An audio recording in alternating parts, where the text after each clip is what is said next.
Muita coisa acontece antes que uma indústria lance um modelo de automóvel. Engenheiros elétricos e mecânicos, designers, técnicos, trabalharam anos até chegar a uma solução que equilibre desempenho do motor, capacidade de suspensão, resistência, visual, segurança dos passageiros, conforto e custo. São muitos os especialistas envolvidos, centenas de detalhes considerados.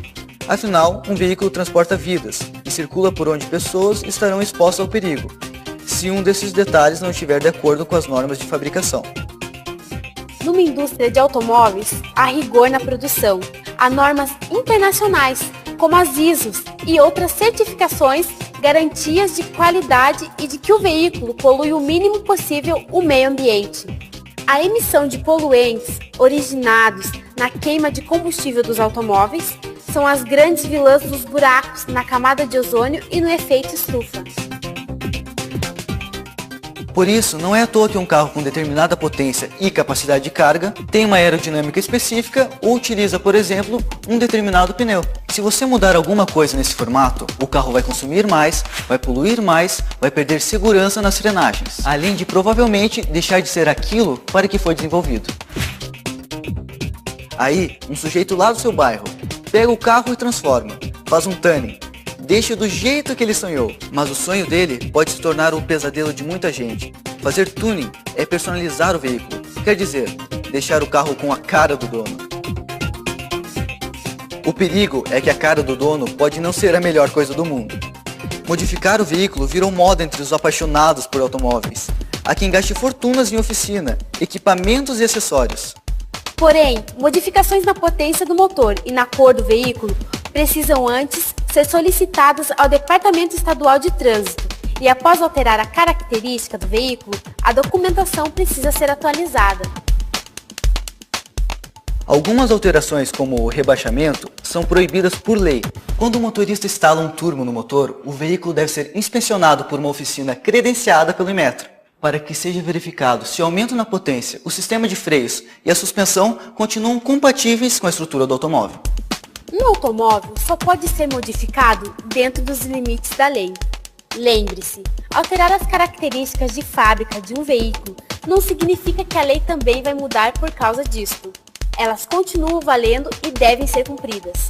Um problema sério que as cidades vêm enfrentando é dos rachas ou pegas, como alguns chamam. Eles mudam a função do automóvel ou da motocicleta.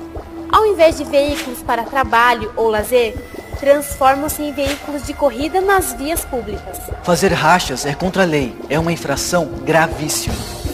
7 pontos na carteira de motorista e a penalidade é multa, com suspensão do direito de dirigir e apreensão do veículo. Os acidentes que ocorrem por causa de um racha são considerados crime, o que aumenta a penalidade para o condutor. O excesso de velocidade nestes rachas, quase sempre à noite, quando a visibilidade é menor, e em locais de circulação de pessoas e veículos e sem nenhuma proteção, acaba se transformando em tragédia, com muitos feridos, mortes e destruição de patrimônio público.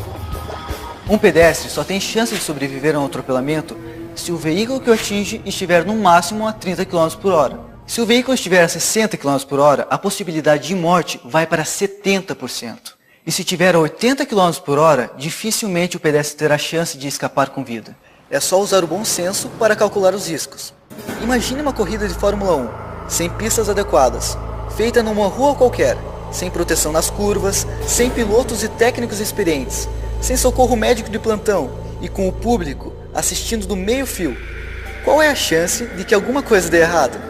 Você deve lembrar, cidadania também é a capacidade de prever os riscos a que se pode submeter os outros e a si mesmo. Lembre de quanto o Estado gasta com acidentes de trânsito no Paraná.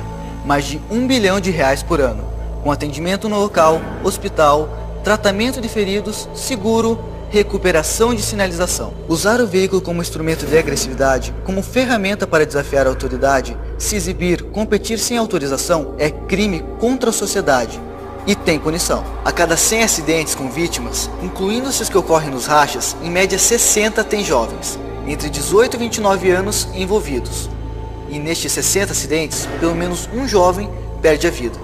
Pesquisadores mostram que quando jovens sofrem acidentes fatais, há 3 ou mais jovens no carro. A necessidade do motorista exibir-se perante o grupo é causa frequente desses acidentes. Em mais de 90% dos acidentes de trânsito, há falha humana, do descuido com a manutenção dos equipamentos do carro à imprudência. Os fatores externos, como vias mal conservadas, sem sinalização ou mal iluminadas, representam perto de 6% apenas. Então ficamos assim: não corra, não mate, não morra. Como se dizia antigamente, e vale hoje ainda. E conte isso para quem você puder contar. Trânsito tem lei e quem obedece é cidadão.